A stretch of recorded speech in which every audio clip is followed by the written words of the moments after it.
Hey, Matt. Hey, Ryan. Did you know that a brush with the devil can clear your mind? I did not know that. Well, I feel like we should learn about this here. I think so. What were you doing? And that's the intro.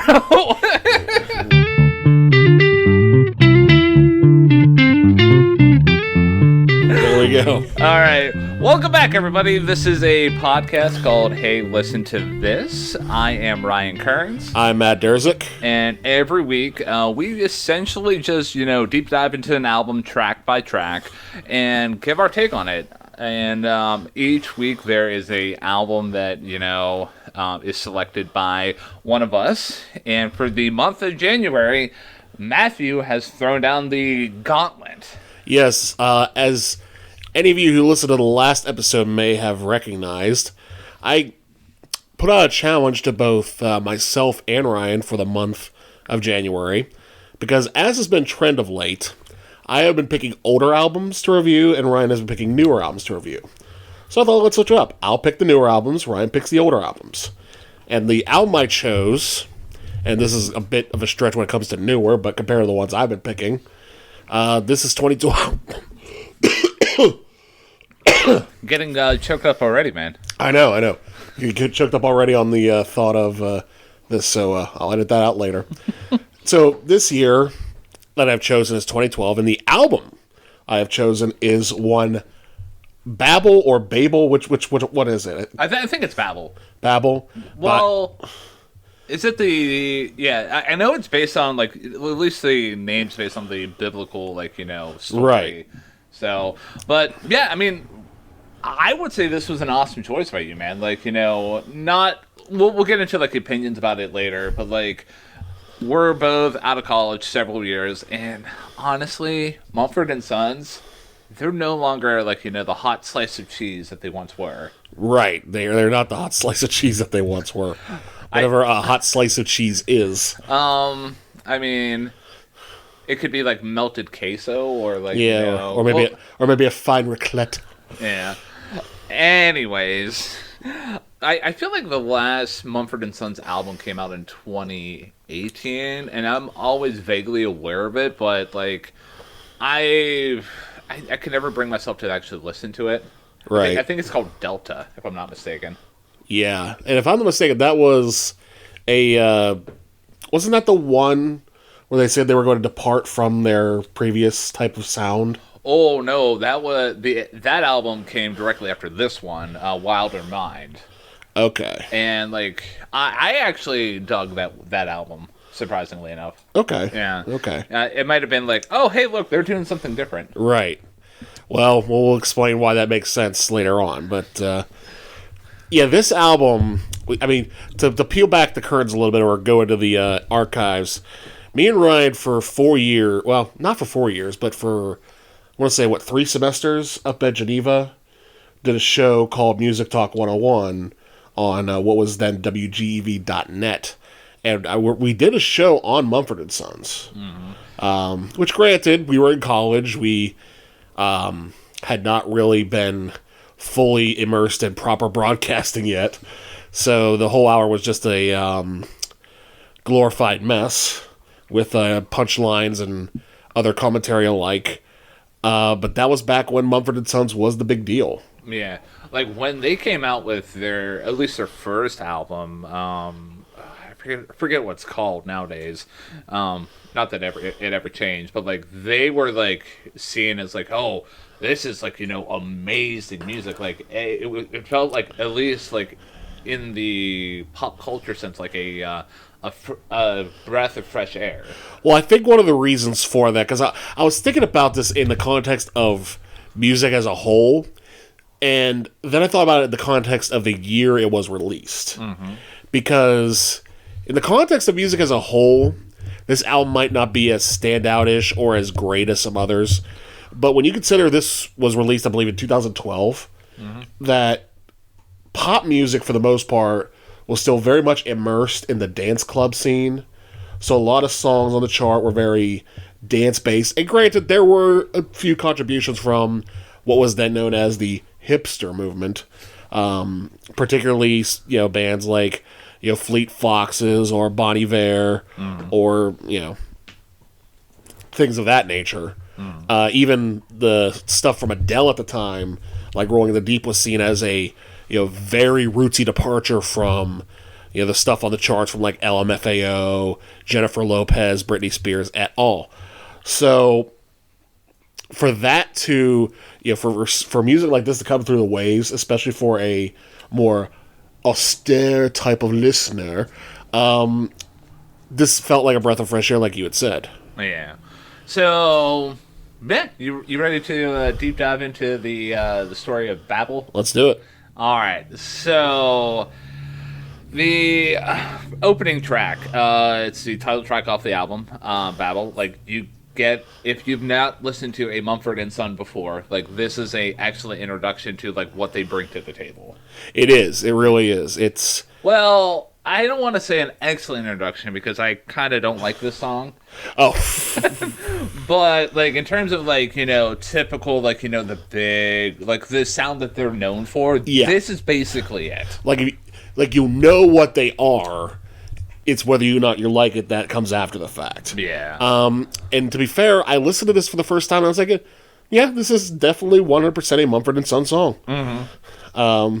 It's got the thumping bass in the back, the very folksy, four on the floor type of beat. The strummed... is that a banjo or a mandolin that's... Oh, it's a banjo. I figured it was a banjo. Yeah. The strummed banjo or the picked banjo that's just a... the fierce acoustic guitars, and of course, Marcus Mumford's voice. Yeah. And, like, that voice is actually the main focus of, like, this band. Because if you swap that out with any other voice that isn't, like, as, like, dynamic and as forceful, like, I can guarantee you that this band's not going to be as popular as they once were.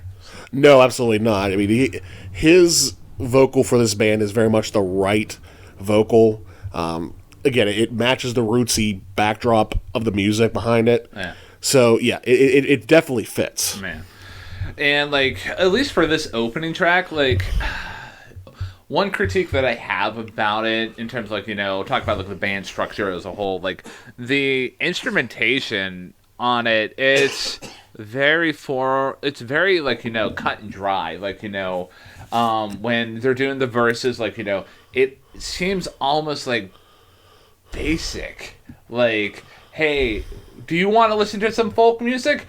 Here's some instrumentation. We have banjos. We have strumming guitars. We have the four on the floor. And there's not much else. And, like, even, like an interesting thing happened to me when I was, like, looking over this, like deep diving this album. When I first listened to it, without actually, like, leaning in and listening to it, I was just like, oh, this isn't so bad. But...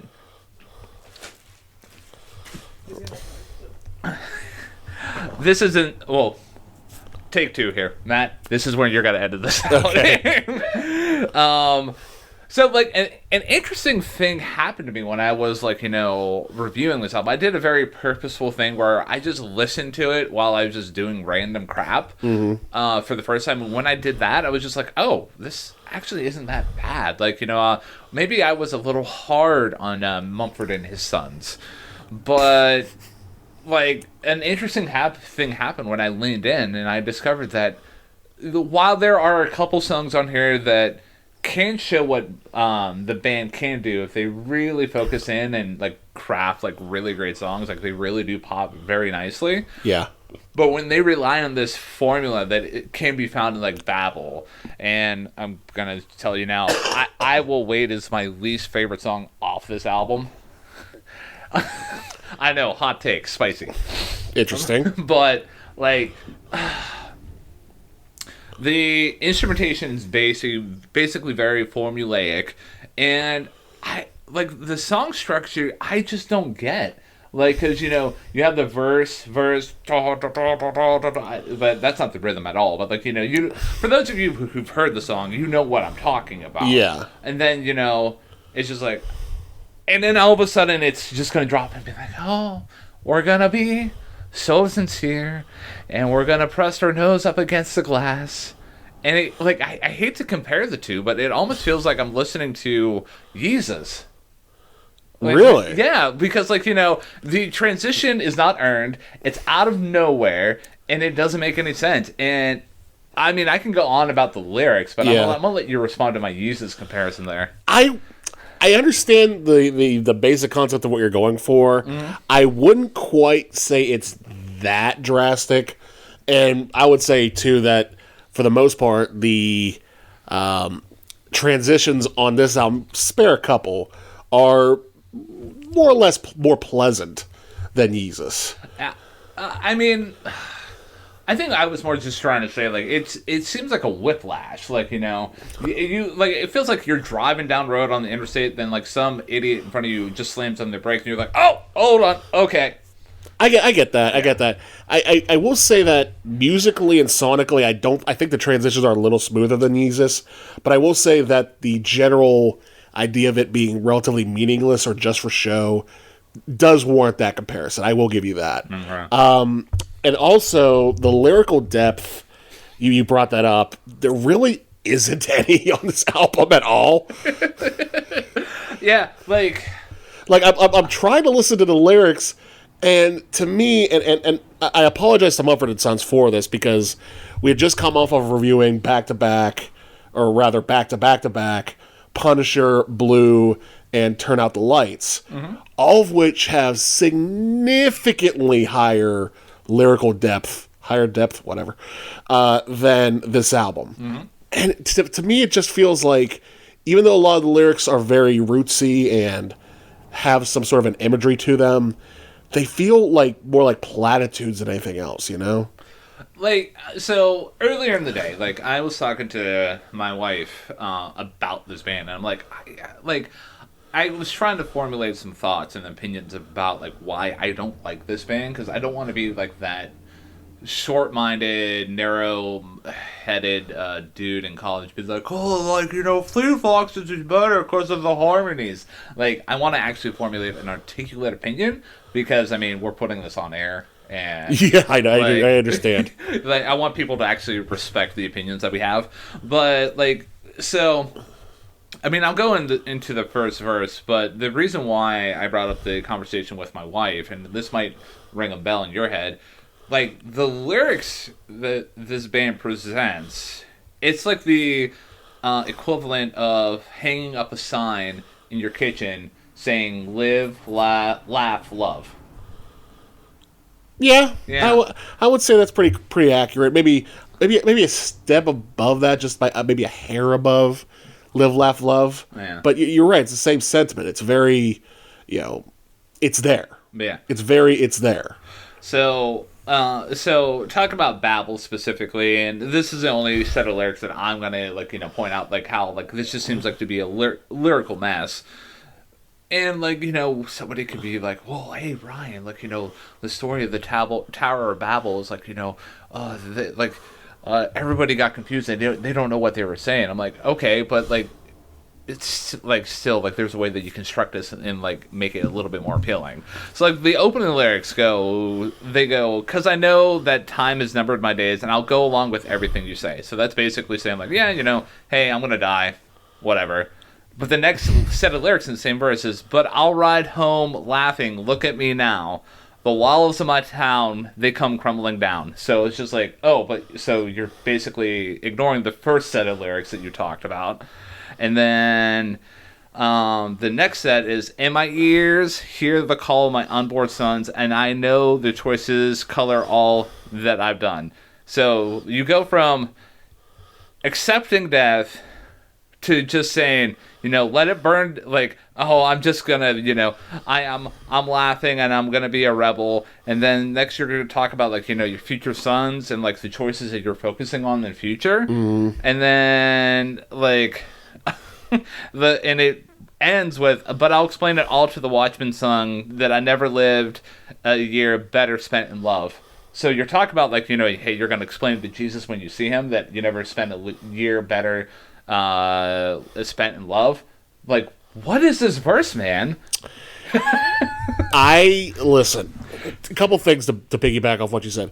First of all, it goes back to what we were saying about platitudes versus actual depth of knowledge. Mm-hmm. Like, this is not a song written about the story of the Tower of Babel. Mm-hmm. This is a song based on what a guy thinks about, and it has kind of something to do with the Tower of Babel. He's making an allusion to it, but he's not going in depth with it. Yeah. And furthermore, you talk about the randomness of each verse, having nothing to do with the other.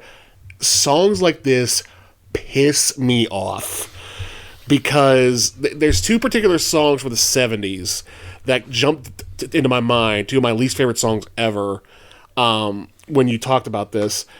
Sister Golden Hair by America and Lady by Little River Band. Those are songs that are lyrical disasters. They just... They pigeonhole rhymes. They are very hokey, and the melodies are nice, but when you listen to the lyrics, you're just like, what the hell am I listening to? And I didn't quite get that feeling from this, but it's very much in the same vein of we're writing lyrics that sound powerful, but they have no actual context behind them. It's almost like, it's all, inadvertently, I'm going to keep making, like, comparisons to, like, modern hip-hop artists, but, like, it's basically what Drake does. Like, oh, you said that you're a lesbian, me too. Like, right. Like, I hate to keep referencing that lyric in our podcast. Well, that might have been the first time I referenced that lyric, but I digress. This is just a long, intricate Easter egg hunt, but to the point where we actually review the album. Yeah. And, like, when we reviewed Punisher, we basically said, like, hey, this album is basically a whole vibe. And, like, for the most part, Turn Out the Lights was a vibe, too. This, like, Babel is essentially a vibe, but they're hoping that you don't listen in. Yeah. But... It's one thing when the music is a vibe. Yeah. But it's contrasted by the lyrical depth. Mm-hmm. This is vibe music mixed with vibe lyrics. Oh my goodness. So you ready to move on to the next track? I guess so. All right, I'm gonna let you lead this one off. Whispers in the Dark. Whispers in the Dark. Now, the very start of this song upset me because Sorry, I don't mean to laugh so hard, but like you're like right away. Well, screw this song. Well, it's not that I hate this song. The only part that I really hate is the actual beginning of it, which is also the end of the title track. Mm-hmm. Because last week we talked about the transitions, like particularly the transition between Over and Appointments on Turn Out the Lights, and how I thought it could have been better. Yeah. I still think that, but at least it was an attempt at a transition. This one is just a little wisp of some sort of like keyboard thing they have going underneath. And it's just like, it's a transition without being a transition. And that's like, okay, so you're just piecing the two songs together because you can. Yeah. Cool. Why did you do that?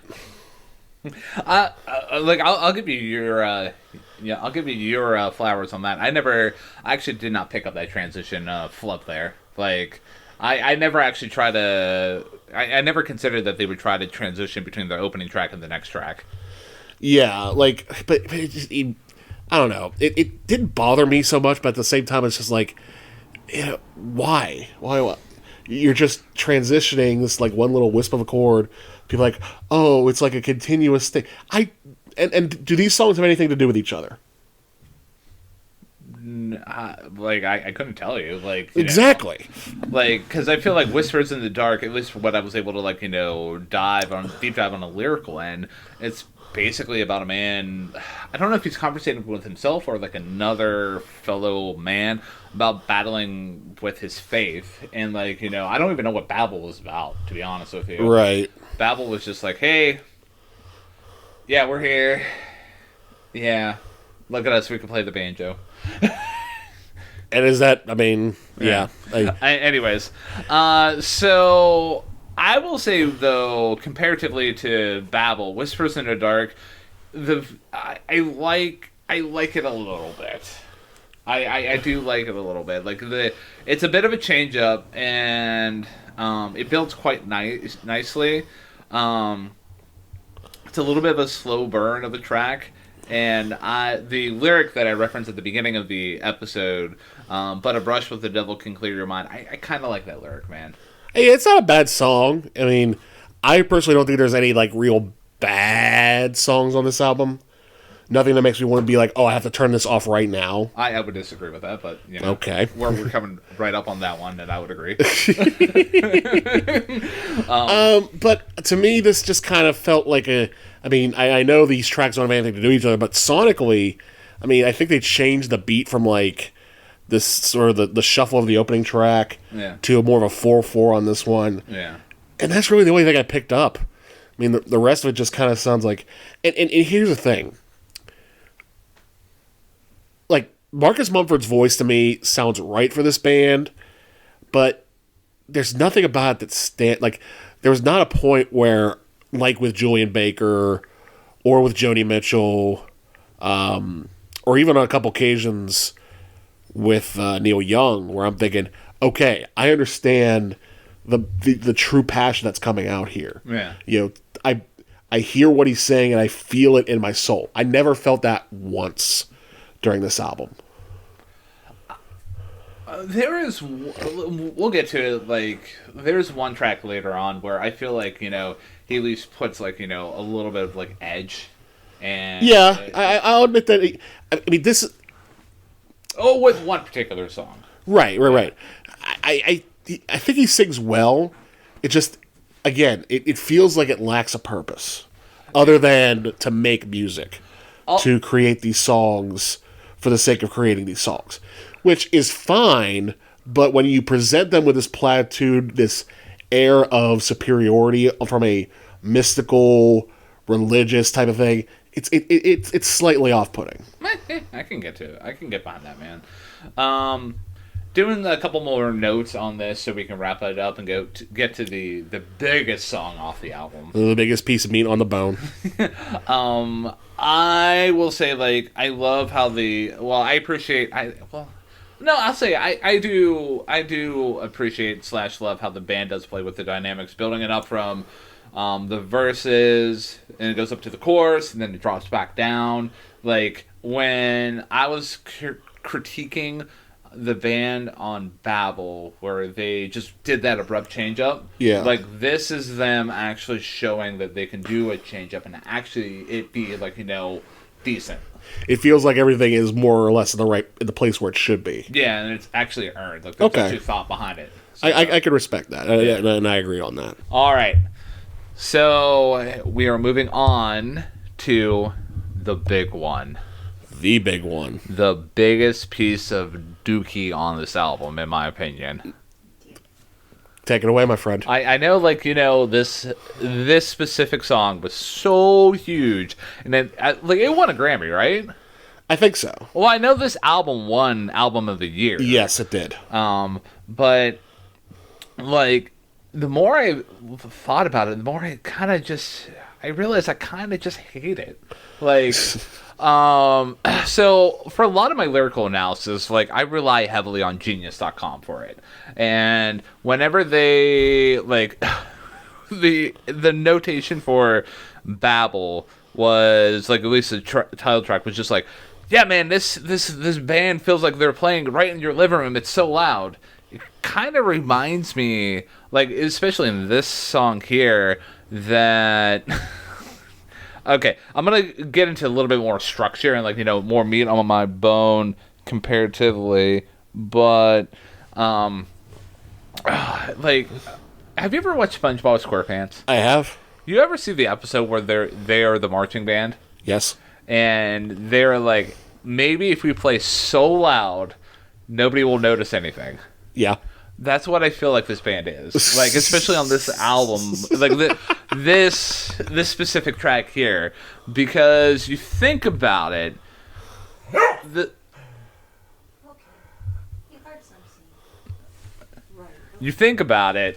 and the instrumentation does not change. And it's very basic and very formulaic. It's even worse compared to, like, Babel, man. Like, it's very straightforward. They almost designed this as a single, and I'm a little bit insulted by that. And, like, I mean, I can go on. but like the whole loud chorus will, like how that chorus attempts to pop. Yes, okay, like you want a chorus that can pop, but like it's not a good chorus, man. Like I'm almost insulted by this track. I think this is the first time I'm like, next to Kanye West's "I'm in It," like I like this is up there in terms of like being insulted by a track. Wow. I slightly disagree. I don't think this is the biggest pile of crap on this album. Although I will say that there's a couple points to yours that I understand. First of all, you mentioned how, like on Babel, when you were talking about how the band tends to drop off into a quiet mode at the wrong times. Yeah. The first time they get to the chorus on this song, they do that. And it does feel relatively inconsistent. That being said, I don't hate this track. I think it's pretty good. Is it something I would seek out on a regular basis? No. I will say the one part of this song that I think elevates it from the first two are the harmonies. I think the harmonies on this track particularly are at least better than the first two. And I understand why that might be insulting because, you know, it feels like, oh, well, they're adding a little bit of sweetness for the sake of, you know, putting it out as a single. But realistically, I'm starting to think that, and we'll get to it, if what you told me during the break, quote-unquote, is true, then if you're going to do what you're going to do, then do it. Do it to the best of your ability. Yeah. So the thing that Matt was talking about is, like, whenever Mumford Sons wanted to record their follow-up for their debut album, Sigh No More, they wanted to go in a different direction. They didn't want to make another, like, you know... They didn't want to make another, like, this kind of album. They wanted to make, like, basically what they made in the follow-up album from this, Wilder Mind, which I would say is objectively a better album. People probably don't like it because it's like, oh, it's a modern day of, like, you know, Bob Dylan going electric. Like... Yeah. But, now, when I talk about, like, how, like, okay... So, going on about, like, you know, my more hatred for this song. So, we talked about how, like, you know, the lyrics for Mumford & Sons are basically, like, you know, millennial, like, you know, Tumblr photos, right? Yeah. So, the first verse, like, the verses don't connect. Like, the first verse is, like, well, I came home like a stone, and I fell heavy into your arms. And then the next verse is, so break my step and relent. Well, you forgave, and I won't forget. And the last verse is, now I'll be bold as well as strong and use my head alongside my heart. They just seem like, I don't know, it seems like Marcus Mumford is just throwing like, you know, just words out there. They don't freaking connect. It's like he just shredded up a dictionary, put it in a bag, and just took out words at random. Yeah, and like even the chorus, and I will wait for you. And then, like, you know, banjo, banjo, banjo, banjo. Like, no, get out of here with this garbage, man. Jimmy Crack Corn, I don't care about this song, man. Well, then. I mean, again, I get it. I think this was the big problem with a lot of the crossover singles of that era, is that the main reason they caught on so much was strictly because they sounded that different. That based compared to, again, like stuff from Flo Rida or, you know, Kesha at that time. Mm-hmm. Like, to hear banjo and guitar sounded more authentic and more rootsy, and certainly for a audience that, without getting into any politics, was a bit more gentrified, that this kind of music would appeal to them. And so all you really had to do was present the sort of folksy back narrative with a little bit of sweetness through the choruses and the harmonies. You didn't have to get into lyrical depth. This song was guilty of that. I think Ho Hey was very guilty of that. Ho Hey, what a song, man. Yeah, what a time to have been alive. Again, I don't hate this song, but I get why others do. Mm-hmm. And especially if you were living, because I'll tell this story. My mom was working at a janitor at the time. She was part of the grounds crew, and someone in her crew had I want to say it was called The Pulse on Sirius XM, and they would play like a lot of the alternative stuff and like top alternative stuff. And so this song in Ho Hey would be played like once an hour, and it drove her up the damn wall. To the point where she hated both of those songs with a passion, and probably still does to this day. Man, I mean, if most songs you hear like once per hour, like it could probably drive you up a wall. Yeah, but we've only heard this like 3 or 4 times in the past week, and you have officially stated that you hate this. Yeah. So I respect that. Like, it kind of reminds me, like, for those of you who have listened to every single one of our episodes, 1, thank you, but 2, like for when we did the Liz Fair episode, and what was the one song that was a really big single that I hated? Never Said? Yeah, like that's basically my feelings about that song or this song here. Like the chorus is basically soulless, and like it repeats so much that I don't care if you're gonna wait for me, Marcus Mumford. Like just get out of get out of here. Okay then. And before we even move on, like if you guys like I Will Wait For You, like, I'm not going to say that you have a poor taste in music. I just have a different taste than you. That's fair. Yeah, and this is me just expressing it in a very articulate fashion. Hopefully I did not insult people too much, but, right. Maybe I did. I don't know. Yeah. I think we could bould both say at least it didn't deserve a Grammy. Oh yeah. Yeah, I think... Although, depending on what you consider Grammy Awards to mean these days, it could be also that they completely deserve a Grammy, because Grammys are the mark of death. Yeah, pretty much. All right, so moving on to Holland Road. Holland Road. Now, I'll take this one over. Yeah. I actually like this song quite a bit, even though it does dip back into the typical, 4-on-the-floor bass, guitar and banjo, dance around the maypole type of stuff. I will say, I don't know, something about this song feels a bit more... It feels better. I'm not sure why. You want to know why? Why? Because there's actually, like, lyrical depth. And, like, it's like the thing I noticed with this, like, it's the most structured and deep song. Like, I'm looking at at least the chorus on the song, and the chorus reads, "But I still believe through these cracks you'll see. When I'm on my knees, I still believe. And when I've hit the ground, and neither lost nor found, if you believe in me, I'll still believe." Yeah. Like, and I feel like that's a very earned sentiment. And I know, like, the phrase believe, believe, believe is repeated, but I don't mind it at all, man. Like, this is where, like, I'm going to start to give Mumford Sons their flowers in this album, because... with this might be my top 3 in terms of songs on the album. Oh yeah. But yeah, I like this was a nice change of pace for me. Yeah, I really dig the fact, because I think it was the 3rd or 4th time I had listened to it. I was like, wait a minute, they're doing this song in 12/8, I'm pretty sure, which is pretty cool. But I agree, the lyrical depth is there.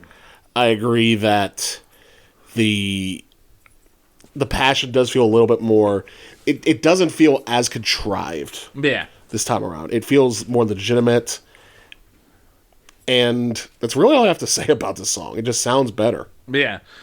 And, I mean, at least, like, from a thematic standpoint, the song is about fighting through hard times and believing it can get better.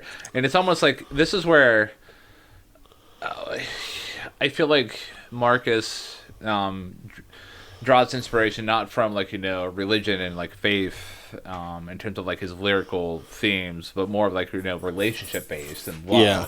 And that's where, like, I feel like he starts to shine as a songwriter, because, like, I know I mentioned, like, a handful of lyrics on this song previously, but in, like, another set of lyrics or detailing, like, maybe like an abusive relationship, and like, believing things can get better, with lyrics of like, "With your heart like a stone, you spared no time in lashing out, and I knew your pain and the effect of my shame, but you cut me down, you cut me down." So I lied. I do have something else to say about this song. Oh. Because you mentioned how the lyrics deal with relationships and deal with love. Yeah. It doesn't talk about religion so much. Yeah. That is a step in the right direction, because not that you can't talk about religion in this song, but most of the stuff that's come beforehand so far has felt like, oh, let's talk about life and love and me being with you, but also I'll throw in this religious context to make me feel smarter. Yeah. And that's off-putting. Whereas this, it stays focused. It stays in the subject of just being a person, dealing with a relationship, and that focus, I think, makes this song much better than the other three. Yeah, absolutely. Ready to move on to Ghost We Knew? Sure. All right. So, this is in my top 2 of the album. Oh. I would say maybe a little bit later on, I will give my official ranking out of the top 2 songs here. But man, I love the nice quiet opening with the bare vocals, and I if I'm not mistaken, I do believe this is the first time we hear the piano in the whole album. Yeah. And the chorus pops out. It's not a big chorus, and it doesn't attempt to be like a big chorus like I Will Wait, but it's such a smooth chorus. If I can compare it to something that we've talked about before, it kind of again, I would rate the song I'm about to reference much higher than this song, but it kind of reminds me of Graceland 2 by Phoebe Bridgers in terms of its smoothness. Yeah, I can agree with that. Yeah. And this is when the band pulls back and they focus and they actually craft excellent songs like this, I can get behind this 100%. It almost makes you wonder too, because you mentioned about how they wanted to sort of drift away from what they had been doing and do something else. Yeah. I'm wondering if this song might have been a leftover from Sigh No More, and this was just something that came from that initial focus. Yeah. And songs like Babel and I Will Wait were more or less, oh, well, I guess we're still doing this, then let's just, just scribble something down on paper, put some banjo behind it, and call it a day. Yeah, I mean, I can get behind that. And, I feel like at least this song does, start to carry a little bit of the story through the next couple of tracks. But, this song is, and talk about lyrical themes, going off of Holland Road. This is also, I would say this is still more focused on the love aspect and the relationship. The song's basically about hope and second chances in the face of despair. And the lyrical section that I want to highlight, it goes, "You saw my pain washed out in the rain, and broken glass saw the blood run from my veins. But you saw no fault, no cracks in my heart, and you knelt beside my hope torn apart. But the ghost that we knew will flicker from view, and we will live a long life." I like the whole, ghost we knew will flicker from view. It kind of, talk about, second chances and hope and despair. Oftentimes in, life and love, we all often look back on, our past and being hey, this is a part of our life that was a happy time.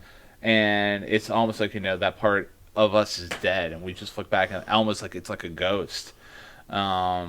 Yeah, I don't know. What are your thoughts, man? See, it's tough because I do agree with you that the idea of that line of ghosts flickering away, yeah, and sort of the demons of our past sort of fade away with time, is something to strive for and something to hope for. Yeah. I like that a lot too. But on the other hand, when you were just saying those lines, I'm just thinking, and granted, a lot of songs do this. I mean, that's kind of one of the main points of verse is to sort of rhyme pieces together. But again, it just feels like some of my one critique of this song and as of the writing on the album as a whole is that a lot of the rhymes feel very forced. A lot of the rhymes feel very, we have to rhyme this, and a lot of times whenever you write, you tend to focus on the rhyme more than the words themselves, it tends to become more hollow. Doesn't mean it's bad. Yeah. Doesn't mean it's bad. Doesn't mean it's So I'm like, oh, well, you clearly don't know what you're doing. They know exactly what they're doing. The only question is it for the sake of telling their story, or is it for the sake of simply writing a song? Which, again, if you want to write songs and just put them out there, I mean, hell, Motown made an empire off of simple platitudes and basic lyrics that really didn't apply to the depths and darkness of certain stories. I mean, later on they did, Yeah. but at the start it was basically typical love songs, typical scenarios. They didn't really dig too deep into, the same stuff that like Bob Dylan did, etc., etc. Whereas, I don't know, this album feels like it's doing the same thing, but it's presenting it with, again, that aura of we know more than you and we have more of a depth because we sound deeper. But at the same time, I will say this song does get closer to that realization truthfully than the first quarter of this album.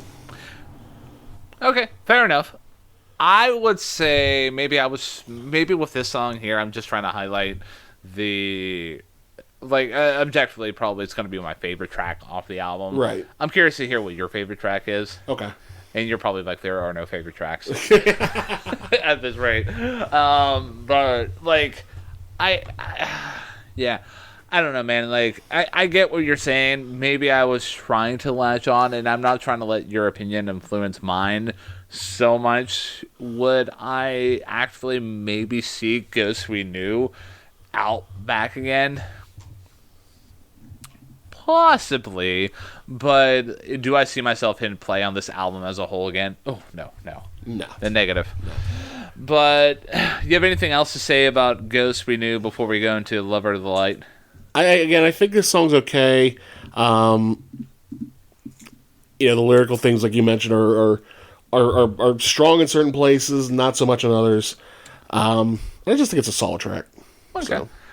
Now we're going to go into Lover of the Light. I'm going to let you lead this one off, my dude. I will say this is probably another one of my favorite songs off the album. Yeah. Lover of the Light. Mainly because I really like the way in which Marcus Mumford does sing. He does feel like he's putting his emotion when he sings. You're the lover of the light. This feels like the contrasts from verse to chorus and the build up that they create is probably some of the better of it on this album. Yeah. The only criticism I really have of this track is that it starts with the with the piano in there. Yeah. And it's just sort of gives this hint of, ooh, maybe they're shifting in a different direction. And then bam, the banjos and come right back in. It's just like, you had me. Yeah. I would say this is another favorite song of the album off of it for me. Like, again, I would say Ghost We Knew is my favorite song off the album, but Lover to the Light, the overall composition of it, I can get behind. And the change up that you just mentioned, it's a lot more earned, and I can get behind compared to what we had to deal with in Babel. And I love how I just phrase it like what we had to deal with in Babel. But and you were spot on, man. Like the way that Marcus sings in this, and how that chorus really does pop off, where he's just like Lover of the Light, 10 out of 10. That's a great analysis, man. I really can't say much else.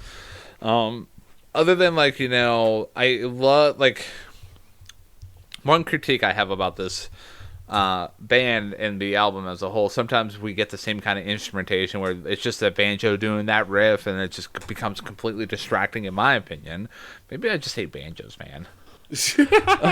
But now that you listen to this album several times, yeah. But I specifically with this track here, I love the composition from the instrumental side, and I think at one point I hear a saxophone in there. Yeah. I think there's trumpets on this as well. Maybe. Yeah, and one thing that I always love in music is where the instruments line up with the vocals, and at the very end of the lyrics set where he's talking about but but I'd be yours if you'd be mine. Like the band actually follows him on it. Like they're in alignment with the vocals on that, and Right. I think that's a nice nod. So, but in terms of anything else I can really say about it, again, the choruses pop off pretty nicely. It's another slow burn build, but it's not like a dark kind of build. It just gradually keeps adding more and more stuff, and Yeah. I like it. It's a decent song. My only other critique I'll have of this song is that it tends to go on for a little bit long, particularly at the end, where it feels like it's kind of already made its point, but it feels like it's a minute longer than it needed to be. Yeah. But that's kind of a minor nitpick, and more of a preference thing. Aside from that, it's a good song. It's a good song. So, you ready to move on to Lover's Eyes? Let's do it. So I feel like Lover's Eyes, it does, Lover of the Light and Lover's Eyes, I feel like those songs relate, at least Yeah, and then the same transition that they used for Babel and Whispers of the Dark is applied here. Yeah. But I'll give them a pass because Lover of the Light, Lover's Eyes, they start with the same, so you could probably be like, okay, at least these songs have something to do with each other, maybe, possibly, I don't know. Yeah. I feel like Lover of the Light is it's a love song all the way, and this song Lover's Eyes, it's basically the disintegration of love, and what happens after the rubber meets the road and you get all the butterflies out of your stomach and you actually start to care about who that person is as a person. Yeah. But let me pull up my notes on it because I just pulled up the lyrics. Let's see. It's a decent enough song. The build up again and the instrumental break is pretty nice, and yeah. I feel like we're starting to come down from at least a high in my brain from Ghost We Knew and Lover of the Light. Now we're going down to Lover's Eyes. I'm like, oh, okay, well this is a song. Yeah, I had the same feeling. Yeah. I felt it was a solid continuation of the previous song, and then again, my only complaint is that it feels like it's a minute longer than it needed to be. It gets its point across, but I do think it's pretty focused. Marcus Mumford stays on topic with the dealing with love and dealing with sort of the realization of what it actually means now.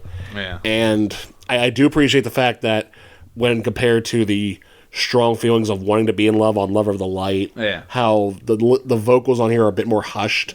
I appreciate that. Aside from that, I really don't have much to add to that. Just it's okay. I feel like at this point we're starting to get a little bit fatigued from Yeah. Mumford and his sons. Yeah, and the next track does not help in that regard.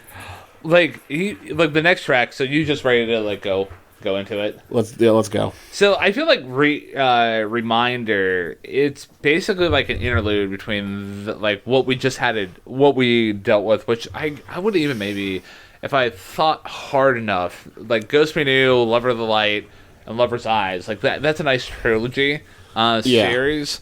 But Reminder, I feel like it's it's more of a bridge into the last half of the album. But I don't mind it. It's again I don't know. I wouldn't have minded it either, except for one particular spot. Oh, I'm excited to hear what you have to say. I'm too, as soon as I can pull up because song wise, again, it feels very hushed. It would serve as a nice sort of transition between tracks, or at the very least a sort of closing statement on the tracks that preceded it. Yeah. But what bothered me is the quote-unquote hook of the song. Okay. Where it says, a constant reminder of where I can find her, a light that might give up the way, is all that I'm asking for. Without her, I'm lost, but my love don't fade away. I'm sorry, but to me that just sounds super hokey and forced. Especially rhyming reminder with finder. It's just what rhymes with a reminder? What rhymes with a reminder? Finder, I got it. Let's go with that. And then they just kind of built a song around that. Yeah. And does this song need to exist in the album track? Not really, no. Yeah. And I would Even in the lexicon of human consciousness, not really, no. I love it when you get so sinister, man.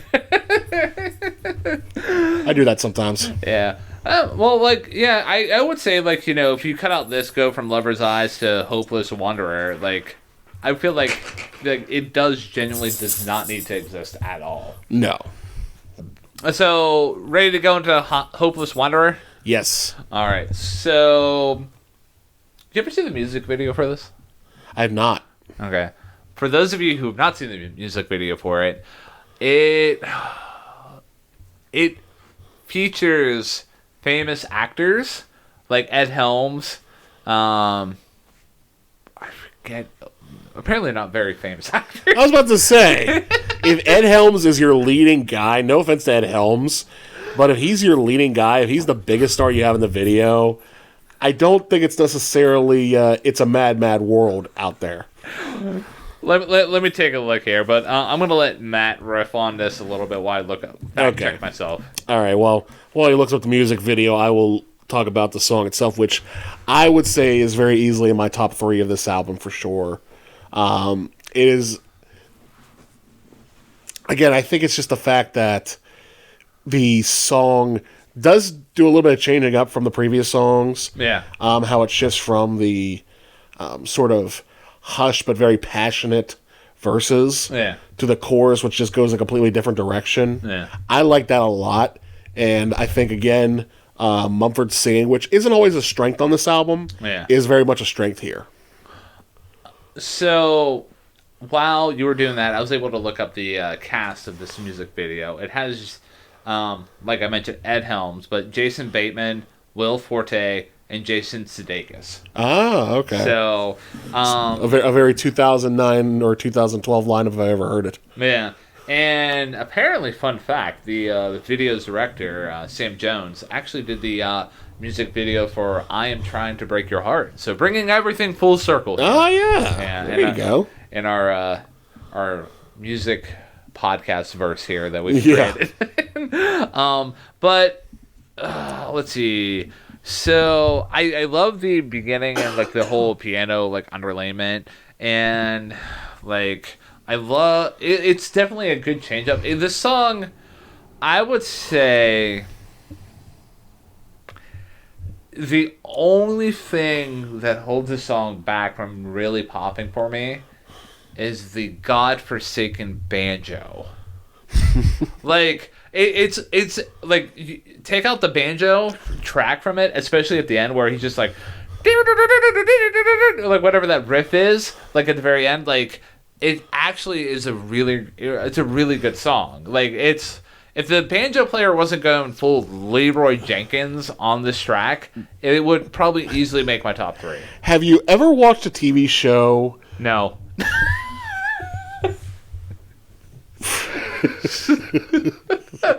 Anyway, sorry. Go on. As I was saying, have you ever watched a TV show where you kept saying to yourself, this will be a perfect 10 out of 10 TV show, if not for this one character they have to bring in every single episode for no stupid reason other than to piss off its core audience? Yeah. I feel like that's the banjo on this album. Yeah. That the banjo is just like, and here's the banjo that nobody likes, but it has to be part of this album. And honestly, I don't hate the banjo on this album, but it definitely does feel like a running joke by this point. Yeah. Where you're just thinking to yourself, okay, we get it. You have folksy roots. You don't have... And it's not even that the banjo like switches anything up. It's not like there's a banjo solo, which is like the Eddie Van Halen of banjo solos. Yeah. It's the same format every time that... It's Banjo 101 put on a Grammy-winning album. I feel like the people that well, I don't know, the intention of the inclusion of the banjo on here is people that have never heard of banjo before, and it's just like, oh, banjo music equals authentic, and this makes it real. I digress. Though. Again, when you consider the juxtaposition of the time when this album was released, it very much was authentic. Yeah. That it was more along the lines of, you know, compared to stuff from Flow Ride and stuff that, heavily produced Max Martin. Heck, this is the time in which it felt like the now most famous pop star in the world, Taylor Swift, was sort of fading from that authenticity into more of a processed sound under Max Martin. Yeah. So for this to come out, and it's like, oh, there's at least somebody out there with authenticness. Again, until, like you said earlier, they actually dive into the lyrics and realize there's no authenticity in a lot of them. Yeah. I'm ready to move on to Broken Crowd. Let's do it. Are you? Okay. Let's do it. I'm going to let you kick this one off. Okay, so Broken Crown is a song that on my first initial listen, I was like, okay, I like this. And since then, I really haven't had too much of a difference in opinion there. Again, I think it's on the same level as a Ghosts that we knew. Like, it's better than the first three songs on the album, but it's not one of the best songs on the album. I would say, I would agree. Like, the number one thing that I like about this song, though, like, I feel like this is Marcus's best vocal performance. Yeah. Yeah, and it almost seems like he has, like, such a nasty snarl to him, especially when he talks about, so crawl my belly till the sun goes down, and he took the road and he fucked it all away. Just quoting the lyrics, so hopefully that doesn't get us demonetized. It's okay. Yeah. I have plans. You have plans? I have plans. Okay. But, like, it does seem like, especially, like, so I know we critiqued Marcus for his inability to construct, like, decent enough songs where they have a biblical allegory to it. But I feel like this might be a comparison to, like, I don't know, him, like, battling his own demons. And it almost makes me feel like this could be like the story that's coming to my head, like, at least from a biblical sense, is when Jesus was tempted in the desert. Yeah. And it feels like this could be a soundtrack to that. And, like, just the way that Marcus is able to carry the song and, like, really just with such a nasty snarl, like, I could dig this song. This goes into the good song bucket on the album. I would agree. It goes in the good song bucket. But yeah, overall though, like, we're about done with this album. I think we're about done with this album when we started reviewing it, but go. Yeah. But we have two more songs to go over. Do you have anything else to say about Broken Crown before we? Nope. That's like basically done. He's just like, let's skip to the Well, end. here's the other thing too. I'll admit this is a flaw on my end. I really, anytime I've tried to re-listen to this album, because I've only listened to it on the road. Yeah. And it seems like when it gets to this point in the album, I'm already at my destination. You're like, come on. So, like, I think I've listened to these last few songs like maybe once, twice tops, in true earnest. I'm gonna be honest with you. That's all you need to do. Yeah, that's true. So the next song is "Below My Feet," and so I would say with these next two songs, like, we start to revert back into, like, the bread and butter of Mumford and his Sons, and, like, it's a decent enough song. The chorus is kind of nice, but, like, it attempts to be a slow build of a song that never really pops off, never really pays off.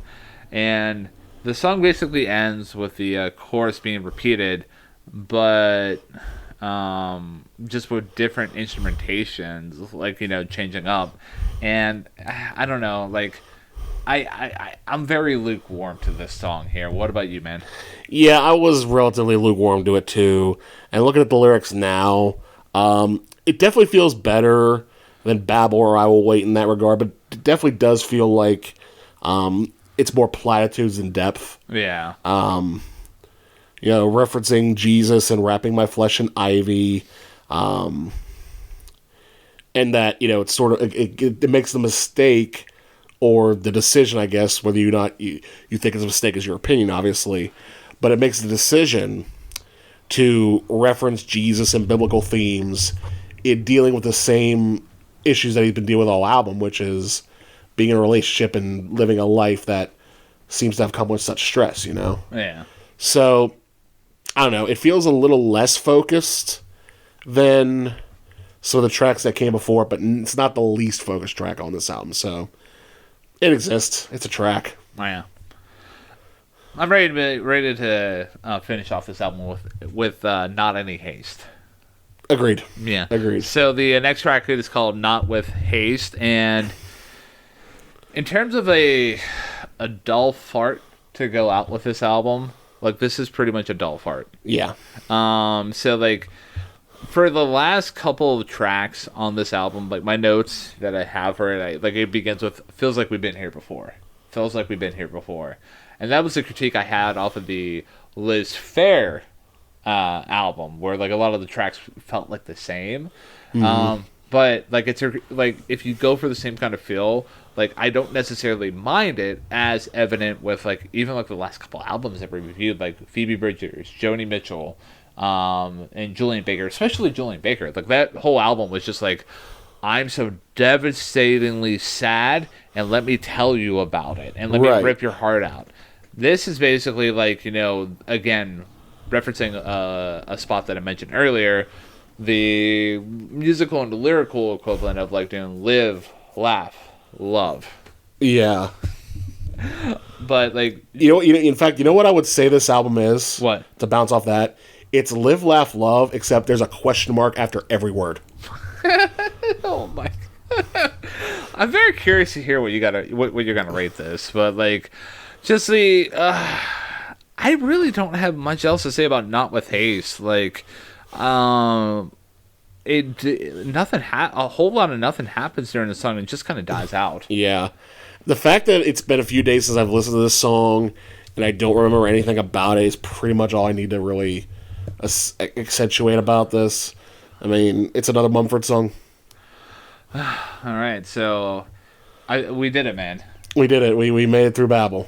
Yeah. And we tried, and we did, like, you know, give Marcus his flowers where it needed to be, and we weren't like, oh, well, hey, no, screw this because this was popular. Like, we tried to listen with fresh ears. I'll say this much about this album: there's not a song on here that I legitimately hated. There's not a song on here where it was like, this is garbage, this is awful, get this off my radio now. I can't say that for Yeezus. There was a couple songs off of Exile and Guyville where was just kind of like, meh. Yeah. But honestly, it's a pleasant album. Oh, yeah. It's a pleasant album. That doesn't make it a good album. It's a pleasant album. What I'm curious is to go back to what possibly this album beat out as far as any type of award for, because this was nominated for Album of the Year. I know, and it won Album of the Year. You're probably going to fact check me on this, but I know at least two albums that it beat out. One was Blunderbuss by Jack White. Correct. And the other one that I can remember specifically is Channel Orange by Frank Ocean. Yes. And the other two, you want to hear them? Yeah. El Camino by the Black Keys. That's fair. And Some Nights by Fun. That's not fair. Yeah, that's not fair. Like, I would say out of all the albums that we just mentioned, like, this is in the bottom two. Like, as much as I'm a Black Keys fan, like, you know, Black Keys and Babel, like, you know, El Camino is not their strongest album. No, that was kind of their Babel in a sense. Yeah. Like, coming off Brothers, like, Brothers was a very diverse and sort of fresh air type of album. Yeah. Where it was, you know, and the thing with Fresh Air is that fresh air is freshest when you take a whiff of it the first time, not the second time. Yeah. So, that being said, like, I would say in hindsight, with that comparison, what I would rate the album of the year, it would probably be Some Nights by Fun. In terms of, like, you know, if I were to look back on that year and what was the biggest album, what were the biggest songs, like, you know, Some Nights, maybe objectively, from an enjoyment standpoint, maybe Blunderbuss or Channel Orange, but, like, you know, objectively. That's what I would rate it, yeah. But that being said, what's the rating? I'm gonna go first. Okay, go first. Okay. So originally, like, I had a 6 out of 10 on here as my rating, but I'm gonna drop it down a little bit. Oh wow. Yeah. This feels right, and I apologize for the Marcus Mumford and their Sons fans that are out there, but I'm gonna drop it down to a 4 out of 10. Holy hell! Based on our discussion here, wow, and like the fact that I really hate "I Will Wait for You," like there are some decent tracks off of here, but as a whole, like, would I even return to them? I'm gonna be honest with you, nah, bruh. No, I can't say I would either. Yeah. I am surprised by that rating though, for one reason only, is that you gave Yeezus a 5. There were better songs than Jesus. True. Yeah. There were. And that's kind of what I've been wrestling with, because I love how we're referencing Jesus as our benchmark for bad albums. well, I mean, that's the worst album we reviewed so far, has it not been? Well, yeah. Until now, obviously, now that you've given out our Babel a 4. Yeah. This is tough.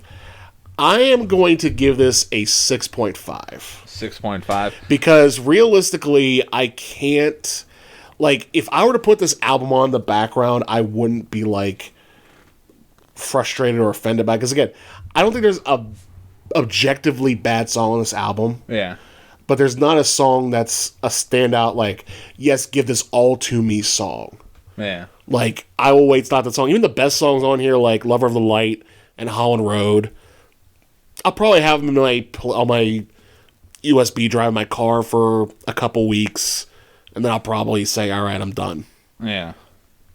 So, collectively, that makes our hey, listen to this overall rating of this album a 5.25 out of 10. Jeez. I know a overall rating of a 5.25 out of 10 is a little bit of a rough rating, but I don't know. I was the one who drug down the rating, surprisingly, because I feel like you actually tore into the album a little bit more than I did. But, again, I think this album to me was more frustrating than it was bad. Yeah. The way that I view this album, and then this will be my last closing thing before I give my next album recommendation, then tell you what we're going to review next. It's like, I don't know, when you're waking up in the morning, you go to your refrigerator, and you inadvertently pour spoiled milk into your cereal. Like, at first, you're, like, not really thinking too much about it, but as soon as you take a bite into it and you really think about it, you're like, oh, this is garbage. Like, there's some good elements, like the cereal kind of holds it together, but overall, if you think about it too much, it's not a good album, man. And like, again, if y'all out there are huge Mumford and Sons fans, like, you're allowed to like what you're allowed to like, but this is just our objective opinion. Yeah, I agree. I think, because I mean, for some, this kind of music is exactly what they're into, and that's what they like. And hey, if you find joy in something, who are we to knock it? So, next album recommendations. I'm gonna let you go first. Okay, good, because and I apologize if I steal it, although I highly doubt that I will. Yeah. For those who like the sort of folksy, banjo-y, rootsy sound, but one with a bit more punch and a bit more, for lack of a better term, fun. Yeah. I'm going to go with an album I actually ranked in my top 10 for 2013, and I had not thought about this until just a couple minutes ago. It is the album Signed and Sealed in Blood by the Dropkick Murphys. Oh, okay. Yeah, that's a good recommendation, man. Yeah, because there's a couple of songs in there, particularly Rose Tattoo and The Seasons Upon Us. Again, it definitely has that same sort of four-on-the-floor bass, banjo, folk type of ideal, but the vocals are a bit more raspy and the lyrics are a lot more fun than they are on Babel. Huh. So I would say, for lack of a better imagination currently at the moment, that is the album I would recommend. So the album that I'm going to recommend, it's going to be another Bright Eyes album. Oh. You and your Conor Oberst, man. Yeah. one day we'll do an episode with him. But I originally was going to recommend Traveler by Chris Stapleton, but then I really thought about it. I'm like, no, I want something that has like that folksy kind of element to it, and like, you know, lyrical depth that actually has like a little bit of a punch to it. So the album that I'm officially recommending is I'm Wide Awake, It's Morning.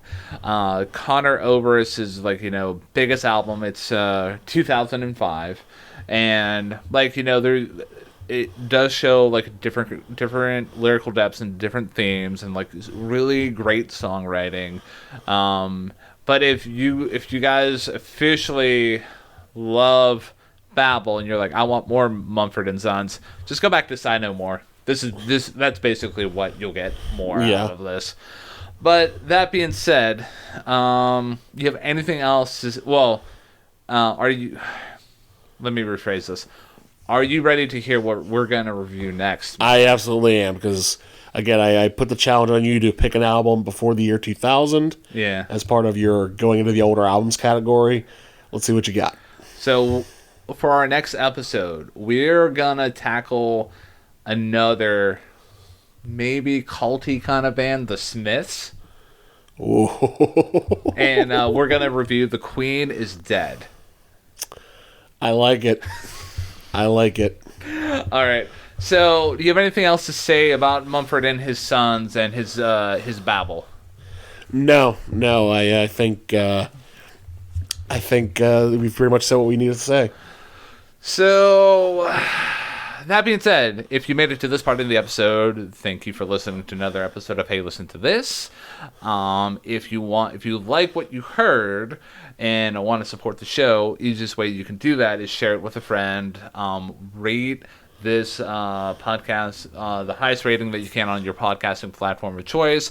We have a YouTube channel, and that seems to be popping off more than, like, you know, the podcasting platforms. So, if you are listening to this on YouTube, hit that subscribe button, give us a thumbs up, turn on notifications, which is weird for me to say.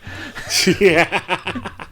But we are on all social media platforms, other than like Snapchat and, like, you know, TikTok, because ain't nobody got time for that. We're in our 30s. Yeah, but we have a thread, so all social media platforms are linked below in the episode description. The tagline is TT Hey Listen. If you want to write to us directly, hit us up on our mailbag, ttheylisten@gmail.com.